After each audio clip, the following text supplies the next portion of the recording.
Hello friends, good morning. सबसे पहले आप लोग कैसे हैं? I hope you will fine, आप लोग अच्छे होंगे। सो फ्रेंड्स, आज हम बात करेंगे, बहुत इम्पोर्टेंट चीज़ है जो आपके लिए बेनिफिट करने वाला है।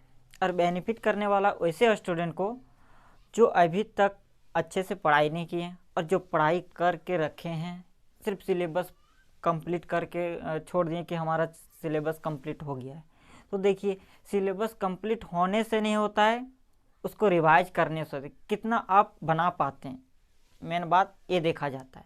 ना कि तो आपने पढ़ लिया सारा सारा मैथ, साइंस, इंग्लिश, जितने सारे सब्जेक्ट आपने अच्छे से रिवाइज रीडिंग कर लिया। नहीं, रीडिंग नहीं तो ऐसे देखा जाए तो आप लोग अच्छे से क्वेश्चन सारा नोट कर लिए, लेकिन उसको रिवाइज नहीं किए। तो मैं सबसे पहले आपको बताना चाहता हूँ कि सबसे पहले आपको रिवाइज करना होगा, क्योंकि आप तो सिलेबस ख़त्म कर चुके हैं, टीचर के द्वारा से ख़त्म किया गया है, लेकिन आप खुद नहीं ख़त्म किए ना।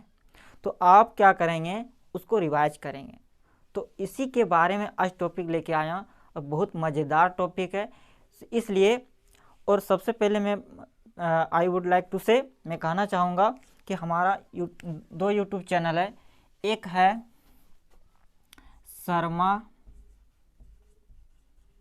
कैपिटल में डालना ब्लॉग्स, और एक है शर्मा पी स्टडी। ये हमारा दोनों है यूट्यूब चैनल, है ना। तो इसमें आज से मैं स्टार्ट किया हूँ कि अच्छे अच्छे वीडियो। इसमें क्या होगा, इसमें कंपटीशन लेवल के मैथ, अधिकतर मैथ ही अपलोड करेंगे। कंपटीशन लेवल के जितने सारे हमारे दोस्त, बड़े भैया जो भी कंपटीशन के लेवल की तैयारी करें, उसके लिए इस चैनल को सब्सक्राइब करना होगा। तो इसमें हम मैथ से हर चीज़ बताएंगे, एकदम जड़ से बताएंगे कि मैथ को कैसे। बहुत लोग मैथ को हार्ड समझ लेते हैं, लेकिन मैथ देखा जाए तो बहुत एक अच्छा सब्जेक्ट है, समझना है बस। और दूसरा ये चैनल है, इसमें अभी तक सब्सक्राइब भी नहीं बढ़ा है, तो आप लोग कृपया करके कीजिए और सब्सक्राइब बढ़ाइए। 98 हुआ है, थोड़ा ज़्यादा कीजिए, है ना। तो ध्यान देना है। तो इसमें रहता है, इसमें भी आएगा स्टडी से मटेरियल, है ना। इसमें भी स्टडी मटेरियल, इसमें भी स्टडी मटेरियल है, दोनों में। लेकिन इसमें कंपटीशन लेवल का ज़्यादा आएगा, है ना। इंग्लिश में भी आ सकता है, मैथ में भी आएगा, लेकिन अधिकतर मैथ में आएगा। इसलिए दोनों चैनल को सब्सक्राइब कर लीजिए और बेल आइकन दबाएं, ताकि जब भी हम वीडियो अपलोड करेंगे आपके पास तुरंत पहुंच जाएगा। तो चलिए स्टार्ट करते हैं। सबसे पहले कि देखिए, स्टूडेंट तीन तरह के होते हैं, टाइप्स ऑफ स्टूडेंट। स्टूडेंट कितने तरह के होते हैं? तीन तरह के। तो यहाँ देखा जाता है कि देखिए, तीन स्टूडेंट ऐसे होते हैं जो ऑल सिलेबस डन, यानी जितने सारे बुक है सबका क्वेश्चन को अच्छे से तैयारी करके रख लिया है, मतलब सारा ख़त्म कर चुका है, लेकिन वो पढ़ाई अच्छा से नहीं करने के बाद वो एग्ज़ाम में नहीं लिख पाते हैं। दूसरा है ओके मतलब होता है थोड़ा पढ़ा है, मतलब उसका कंप्लीट अच्छा से नहीं हुआ। और तीसरा है नो स्टडी, मतलब अभी तक कुछ नहीं पढ़ा है। तो उसके लिए है एक बहुत मज़ेदार वीडियो। तो चलिए स्टार्ट करेंगे कि ऑल सिलेबस डन। तो जो सारे चैप्टर को ख़त्म कर चुका, तो ऐसे स्टूडेंट को क्या करना होगा, कैसे हम रिवाइज करेंगे, क्या करना होगा, इसमें टाइम कितना देंगे पढ़ने में, तो हमारा चैप्टर मतलब अच्छे से तैयारी होगा। तो देखिए, सबसे पहले है आपको रिवीजन करना होगा कि जितना सारे सब्जेक्ट है, ऑल सब्जेक्ट, और देर आर मैक्सिमम तो देखा जाता है तो इंग्लिश, मैथ, साइंस, है ना। यही थ्री जो चैप्टर होता है स्टूडेंट के लिए कठिन हो जाता है, लेकिन यही आपको यही सब सिलेबस अच्छे से तैयारी करना होगा। ज़्यादा से ज़्यादा रिवाइज कीजिए। आप बना चुके हैं, ख़त्म कर चुके हैं, आप उसको रिवाइज नहीं करेंगे तो एग्ज़ाम में फंस सकते हैं। इसलिए रिवाइज कीजिए, चैप्टर बाय चैप्टर रिवाइज कीजिए, ताकि आपका क्या होगा, तैयारी अच्छा से हो जाएगा और आप एग्ज़ाम में एकदम परफेक्ट लिख पाओगे, है ना। दूसरा है नोट्स। लॉन्ग एवं शॉर्ट। आप क्या कीजिए, जितना सारा पढ़ें, जैसे मैथ का, साइंस का, जितने सारे सिलेबस है, अब सारे जितना पढ़ें सब क्या करना, लॉन्ग का क्वेश्चन एक साइड बनाना, शॉर्ट का क्वेश्चन एक साइड बनाना, यानी ऑब्जेक्टिव और सब्जेक्टिव दोनों एकदम अलग अलग से बनाइए, ताकि क्या होगा, आप कभी भी कि इस चैप्टर में इतना सारा क्वेश्चन बनाएं, इस चैप्टर में इतना सारा क्वेश्चन बनाएं, तो इससे रिवाइज एक बार कर लेना, उसको ज़्यादा नोट्स तैयारी करना है। तीसरा है PYQ, मतलब प्रीवियस ईयर क्वेश्चन, जो पिछले साल एग्जाम में पूछ चुका है, जितने सारे सब्जेक्ट का, ऑल सब्जेक्ट, पांचों सब्जेक्ट का जितने भी है, तो सारे सब्जेक्ट का क्वेश्चन लिखिए, उसे बनाइए, क्योंकि 100% उसी से ज़्यादा अधिकतर आता है, 1 2 3 मतलब अधिकतर आता है, हमेशा याद रखना। सैम्पल पेपर का जितना सारा क्वेश्चन बनाइए, उसको रिवाइज कीजिए, ताकि आपका, क्योंकि आप पहले से सारा चैप्टर, सारा सिलेबस ख़त्म कर चुके हैं, लेकिन आपका रिवीजन बाकी है, तो रिवीजन करना होगा, ये सारे करना होगा। फिर जितना करने के बाद फिर से आपको रिवीजन करना होगा, बार बार रिवीजन करिए, जितना आप रिवीजन कीजिएगा उतना आपका तैयारी होगा, अच्छे से तैयारी होगा। ये था ऑल सिलेबस डन स्टूडेंट वाले का। फर्स्ट स्टूडेंट जो सिलेबस कर लेता है कि हम पूरा कर लिए, बोल देता है कि पूरा कर, लेकिन जब एक क्वेश्चन बनाने देते हैं तो बना नहीं पाता है। क्यों? क्योंकि मेन बात है रिवाइज नहीं किया है। अगर रिवाइज करोगे तो हर क्वेश्चन आपसे बनेगा।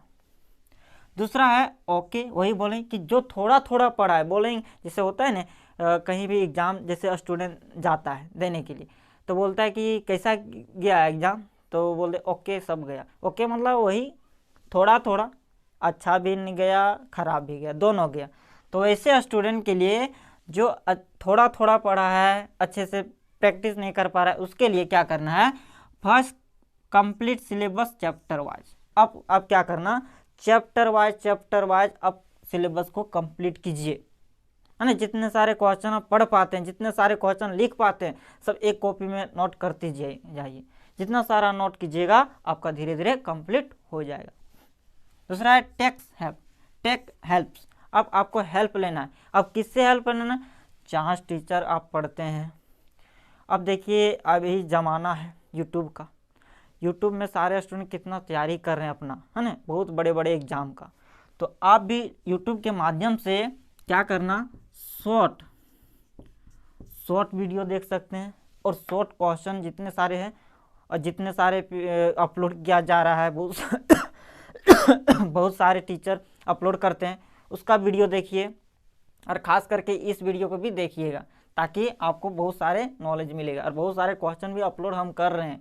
10 क्लास का अभी तक ऑब्जेक्टिव क्वेश्चन अपलोड कर चुके हैं। साइंस का जितने सारे हैं, किसी में 15 20 25 40 तरह से 5 चैप्टर का कंप्लीट हो चुका है। तो आप कृपया करके इस चैनल को शर्मा पी स्टडी को सब्सक्राइब कीजिए, और ये जितने सारे अपलोड किया हुआ क्वेश्चन को ऑब्जेक्टिव आप लोग नोट कर लीजिए। इसीलिए बोलते हैं कि हेल्प से लीजिए। अब आप लोग मोबाइल आ जाते हैं तो आप लोग गेम खेलने लगते हैं, ये काम नहीं कीजिए, क्योंकि पढ़ाई टाइम दीजिए, पढ़ाई पर टाइम दीजिएगा तो आपका रिजल्ट सही से आएगा। लोग होता है ना कि हम पढ़ाई कर रहे हैं, पढ़ाई वो नहीं होता है कि दिन रात पढ़ेंगे, पढ़ाई वो होता है कि आप कितना मेहनत कर रहे हैं, कितना उसको समझ रहे हैं, ये होता है पढ़ाई, है ना। तो इस तरह से आप लोग पढ़ाई कीजिएगा। तीसरा है give your time to study. यही बोलें कि टाइम यानी पढ़ने के लिए आपको समय देना होगा। अगर आप समय नहीं दोगे तो नहीं होगा, इसलिए समय दीजिए। आप जितना सारा आप समय दीजिएगा उतना सारा आपका प्रैक्टिस होगा, उतना सारा आप कंप्लीट होगा, है ना।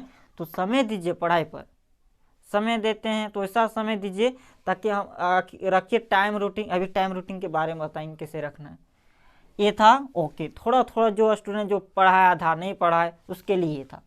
और तीसरा स्टूडेंट जो है जो पढ़वे नहीं करता है, सिर्फ भरोसा रहता है टीचर के भरोसे में, बता दिया लिखा ठीक है, नहीं तो नहीं लिखा। वैसे भी होता है ऐसे टीचर, ऐसे स्टूडेंट जैसे टीचर बता दिए, पास हो गया, आगे बता दिए, अब पीछे जो मान के चलो एब्सेंट किया, कहीं से गया, तो ज़्यादा मेहमानी करता है उनके लिए ये है। नो स्टूडेंट मतलब वही हुआ जो पढ़ाई पर ध्यान ही नहीं देता है, उसके लिए ये हो गया। ज़्यादा मेहमानी करेगा, घूमेगा, यहाँ से वहाँ जाएगा, यही सब काम करेगा, तो उसके लिए बता रहा हूँ। तो देखो तीनों व्यक्तियों के लिए, तीनों स्टूडेंट टॉपर बन सकता है। तो आपको ध्यान देना होगा, आपको अच्छे मार्क्स भी परसेंट कर सकते हैं, 95% ला सकते हैं, लेकिन ध्यान दीजिएगा ज़्यादा। तो देखिए ए भी स्टूडेंट पास हो सकता है, क्या फर्स्ट डिवीजन से पास हो सकता है। तो आपको क्या करना होगा, हाईएस्ट स्कोर चैप्टर, मतलब कि जिस चैप्टर से, जिस बुक से, जिस चैप्टर से ज़्यादा क्वेश्चन पूछा जाता है, आप उसे तैयारी कीजिए। क्योंकि लोग बोलता है कि जैसे कोई नहीं, जैसे बहुत लोग कोचिंग नहीं करते हैं फिर भी उसका रिजल्ट अच्छा आता है। क्यों? क्योंकि वो जानता है, किसी से हेल्प लेता है कि हमें बताइए कि कैसे हम अच्छे मार्क्स ला पाएंगे। तो यही काम करता है कि जिससे ज़्यादा, जिस चैप्टर से पूछा जाता है उसी को ज़्यादा पढ़िए। और उसे देखो, वो तो रिवाइज नहीं कर पाएगा, उसको रटना होगा। मैथ तो रटा नहीं जाता है, लेकिन फार्मूला जितना सारा रट के रखना होगा, ये बैठाना है, ये बैठाना है। तो ऐसे स्टूडेंट के लिए रटना होगा। साइंस में रटना होगा, इंग्लिश में रटना होगा। साइंस तो मैथ तो रटा नहीं जाता है, लेकिन उसको समझना होगा ज़्यादा। तो ज़्यादा टाइम देना होगा उनके लिए। दूसरा है शॉर्ट क्वेश्चन एंड आंसर। अभी जिस तरह हम बोले यहाँ, उसी तरह यहाँ। तो शॉर्ट ज़्यादा, वो क्योंकि पढ़ा नहीं तो वो ज़्यादा देखेगा। शॉर्ट हमको देखना है, शॉर्ट बनाना है, शॉर्ट नोट्स तैयारी करना है। लॉन्ग, फिर लॉन्ग भी करना है, लेकिन लॉन्ग में उतना आप ध्यान नहीं दे पाएगा क्योंकि टाइम उसका निकल गया। क्योंकि आप एग्जाम के नज़दीक पढ़बे नहीं किया, क्या करेगा, वही शॉर्ट करेगा। सिर्फ शॉर्ट क्वेश्चन बनाइए, बस सही काम करना है। यहाँ भी give your time to study, इसको भी टाइम देना, इसको भी टाइम देना, लेकिन इसको ज़्यादा टाइम देना है। क्यों? क्योंकि पढ़ा नहीं है। तो ज़्यादा टाइम आपको देना होगा ताकि आपका रिजल्ट अच्छा आएगा। तो यही था कि अगर यही जितना सारा हम बताएं, अगर इतना में से कोई भी स्टूडेंट अच्छा से तैयारी कर, अच्छा से टाइम देगा तो 95% रिजल्ट उसका आएगा। यही था। अब हम बताने वाले हैं कि टाइम टेबल कैसे तैयारी करेंगे। देखिए, पहला क्या है, time table according to you. अब आपके अनुसार से टाइम टेबल सेट करना होगा। अगर हम बता देंगे तो आप नहीं पढ़ पाएंगे। तो क्या करना होगा, आपको टाइम निकालिए कि हम किस टाइम में हम फ्री रहते हैं, किस टाइम में हम पढ़ाई कर सकेंगे, है ना। उसके लिए आपको टाइम निकालना होगा। तो अगर जैसे मान के चलो स्कूल, जैसे 10 और 12 के लिए हम बता रहा हूँ, 10 और 12 के लिए स्टूडेंट के लिए, अगर मान कर चलो स्कूल जैसे एग्ज़ाम है 1 महीना, तो 1 महीना से स्कूल नहीं जा रहा है, तो आप घर पर टाइम दीजिए ज़्यादा, है ना। तो उसमें टाइम बर्बाद, स्कूल जाने से तुम्हारा टाइम बर्बाद हो जाता है, लेकिन टाइम स्कूल भी जाओगे तो कुछ नहीं ज़रूर सीखोगे, है ना। तो टाइम दीजिए, अपना ही टाइम दीजिए कि हम कितना समय, दिन में कितना समय देते हैं, रात को कितना समय देंगे, तो आपके अनुसार से टाइम देना होगा। सेल्फ स्टडी करना होगा। दूसरा, सेल्फ अपने आप में इम्प्रूव करना होगा कि हम कितना सीखें, उसको प्रैक्टिस कितना, अपने से क्या करना होगा, अपने से क्वेश्चन लिखिए कि हम 1 घंटा में कितना क्वेश्चन लिख पाते हैं। टाइम बताए बना करके कि हम 1.5 घंटा में कितना लिख पाते हैं, मतलब कितना क्वेश्चन हम बना पाते हैं, है ना। उस तरह से सेल्फ स्टडी करना होगा। तीसरा, अदर नो स्टडी, मतलब जो एग्ज़ाम से रिलेटेड नहीं है उसको आपको पढ़ना नहीं होगा, क्योंकि एग्ज़ाम नज़दीक है, 15 दिन, 1 महीना बचा हुआ है, और आप क्या करना है, आप अदर चीज़ पढ़ोगे तो क्या करोगे, एग्ज़ाम में नहीं लिख पाओगे। तो आपको करना है, अदर चीज़ पढ़ना नहीं होगा। चौथा है ओनली इम्पोर्टेंट, केवल इम्पोर्टेंट क्वेश्चन पढ़ना है, जो एग्ज़ाम के लिए इम्पोर्टेंट है वही आपको पढ़ना होगा। यही था टाइम टेबल। आप निकाल करके अच्छे से पढ़ाई कीजिए, और अपने दीवार पर जहाँ आप लोग रहते हैं, पढ़ाई करते हैं, उस दीवार पर पे एक चार्ट पेपर में बना दीजिए, और चार्ट पेपर में टाइम टेबल लिख दीजिए कि हम इतना बजे से इतना पढ़ेंगे, है ना। तो टाइम वो भी हर दिन पढ़ना होगा, नहीं कि 2 दिन पढ़ें तीसरा दिन में बंद, ऐसा नहीं। आपको टाइम में जो कि टाइम बना दिए हैं कि हम इतना बजे से इतना बजे तक पढ़ेंगे, तो रोज़ उस टाइम में बैठ जाइए, तभी होगा आपका तैयारी। चौथा है एग्जामिनर को खुश करना कैसे संभव है। देखिए जितना सारे स्टूडेंट जो है एग्ज़ाम देते हैं, हर स्टूडेंट, लेकिन टॉप करते हैं 100 में मान के चलो 10%, 5% टॉप करते हैं, यही ना। 100% में टॉपर होते हैं 5%, 10%, इतना टॉपर करते हैं। कैसे करते हैं? क्योंकि सभी ने लिखा है, सभी ने एग्ज़ाम दिया है, लेकिन लिखने का तरीका होता है कि कौन स्टूडेंट कैसा लिखा है। तो एग्जामिनर जब कॉपी को जांच करता है, चेक करता है, तो उस समय पता करता है कि ये अच्छे स्टूडेंट है, ये सही से एकदम स्टेप बाय स्टेप लिखा है। तो पहला क्या है स्टेप, देखिए पहला जो है अट्रैक्टिव राइटिंग, मतलब साफ सुथरा लिखा है, एकदम राइटिंग को एकदम फ्रेश लिखा है, कहीं ना ओवर राइटिंग किया है, एकदम पर स्टेप बाय स्टेप लिखा है, तो ही अट्रैक्टिव राइटिंग मतलब अच्छा से लिखा है ना, एकदम राइटिंग पर ध्यान दिया है, कहाँ क्या देना है हमको, हर सही दुर्गही, मतलब हर चीज़ में कहाँ कौन सा अल्फ़ाबेट बैठाएंगे, तो सारे एकदम करेक्टली लिखा है। तो एग्ज़ाम देखता है कि हाँ ये स्टूडेंट जो लिखा है एकदम परफेक्ट, इसको नंबर दिया जाता है। तो उतना फुल है 5 नंबर का, तो 5 नंबर मिलता है। और भले आपने सही बनाया और आपका राइटिंग खराब हो तो आपको 3 नंबर देगा, 2 नंबर कट गया, यही होता है। दूसरा है NCERT स्टडी, यानी NCERT बुक से पढ़िए, जितना ज़्यादा पढ़ोगे और जितना सारा क्वेश्चन बनाओगे उतना आपका, और वो जितना सारा एग्जाम में जितना सारा NCERT ही पूछा जाता है अधिकतर, है ना, तो ये NCERT बुक से पढ़िए। तीसरा है ओवर राइटिंग, आपको जैसे हो जाता है किसी स्टूडेंट जैसे मान कर लिखना था दूसरा, लिख दिया दूसरा, तो वहाँ क्या करता है काट देता है, अगर उससे ओवर राइटिंग किए हैं तो नंबर पूरा काट देता है। हमेशा याद रखना ओवर राइटिंग करना नहीं एग्जाम में, बहुत इंपॉर्टेंट चीज़ है। अगर ओवर राइटिंग आप कर दिए हैं तो एग्जाम जो भी है एग्जामिनर अगर चेक करता है, आपको यहाँ 5 नंबर का क्वेश्चन है तो आपको 2 नंबर मिलेगा, 3 नंबर काट देता है उसी में। इसलिए ध्यान से आप लोग लिखिए और समझ करके, जो भी आप क्वेश्चन जानते हैं शुरू में देखिए कि पहले जितना जैसे क्वेश्चन मिला तो पहले क्वेश्चन को सारा पढ़ लीजिए, जितना सारा क्वेश्चन, और उसमें से देखिए कि हम कौन सा क्वेश्चन पहले बना पाते हैं, जो हम अच्छे तरीके से बना पाएंगे पहले वही सबसे क्वेश्चन बनाइए। चौथा है स्टेप बाय स्टेप। अब क्या करना है आपको, जब एग्जाम को कॉपी मिलता है तो स्टेप बाय स्टेप लिखना है। जैसे बहुत सारे स्टूडेंट मैथ बनाता है, अब कौन सा यहाँ सूत्र आप बैठाना है तो वो नहीं लिखता है, बगल में लिख देना कि हम ये चीज़ का यूज किए हैं यहाँ, तो लिखोगे तो एग्जामिनर समझेगा कि ये स्टूडेंट तेज है, तभी यहाँ लिखा है, और वो अच्छे से ढंग से, ताकि उसका कॉपी कोई खराबी नहीं होगा, ना नंबर काटेगा।